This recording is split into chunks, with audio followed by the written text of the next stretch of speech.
गंगाराम कालुंडिया, एक प्रेरणा, एक संघर्ष की मिसाल। आज 4 अप्रैल 2025 को पश्चिमी सिंहभूम के इलीगढ़ा गांव में एक बार फिर उस वीर सपूत को याद किया गया जिसने अपनी जान की बाजी लगाकर जल, जंगल और जमीन की रक्षा के लिए लड़ाई लड़ी।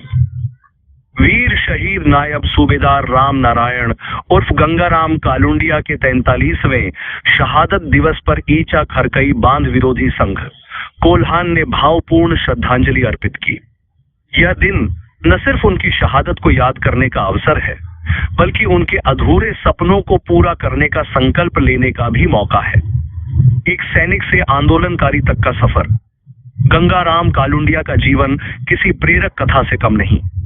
सेना में अपनी सेवा के दौरान उन्होंने 1965 और 1971 के भारत पाक युद्ध में अदम्य साहस का परिचय दिया। उनकी वीरता ऐसी थी कि उन्हें राष्ट्रपति द्वारा वीरता पुरस्कार से सम्मानित किया गया और सिपाही से सूबेदार तक का सफर तय किया।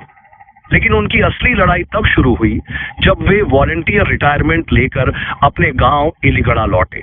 वहां उन्हें पता चला कि स्वर्ण रेखा बहुउद्देशीय परियोजना ईचा डैम के नाम पर कोल्हान के 87 गांव डूबने वाले हैं। यह खबर उनके लिए सिर्फ एक सूचना नहीं थी, बल्कि उनकी जिंदगी और उनकी मिट्टी से जुड़ा एक गहरा सवाल था। विस्थापन के खिलाफ एकजुटता की मशाल। 80 के दशक में गंगाराम ने विस्थापन के खिलाफ एक उग्र आंदोलन की शुरुआत की।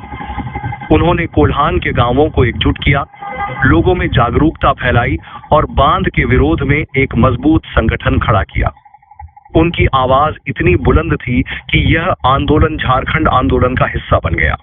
लेकिन यह राह आसान नहीं थी। तत्कालीन बिहार और उड़ीसा पुलिस प्रशासन ने 4 अप्रैल 1982 को छल से उन्हें मौत के घाट उतार दिया। उस दिन एक वीर शहीद हो गया, लेकिन उनकी लड़ाई कभी खत्म नहीं हुई।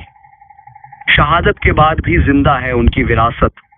43 साल बीत जाने के बाद भी गंगाराम कालुंडिया की शहादत ग्रामीणों के दिलों में जिंदा है।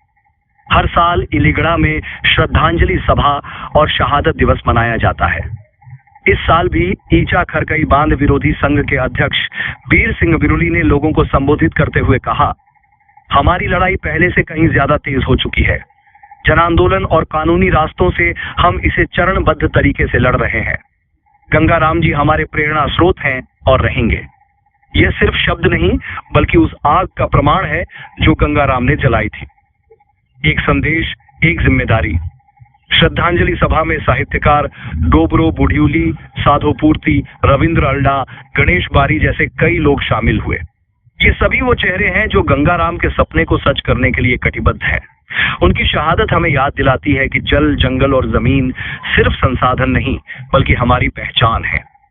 ईचा डैम का खतरा आज भी मंडरा रहा है और ये हमारी जिम्मेदारी है कि हम उनकी अधूरी लड़ाई को पूरा करें। अंत में वीर शहीद गंगाराम कालुंडिया सिर्फ एक नाम नहीं, बल्कि एक विचार है। एक ऐसा विचार जो हमें हार न मानने, अपने हक के लिए लड़ने और अपनी धरती की रक्षा करने की प्रेरणा देता है। उनकी शहादत हमें सिखाती है कि सच्चा साहस वही है जो दूसरों के लिए जिया जाए। तो आइए इस शहादत दिवस पर संकल्प लें कि हम उनकी विरासत को आगे बढ़ाएंगे और उनकी लड़ाई को अंजाम तक पहुंचाएंगे। जय झारखंड। नमन उस वीर को जिसकी गूंज आज भी कोल्हान की धरती पर सुनाई देती है।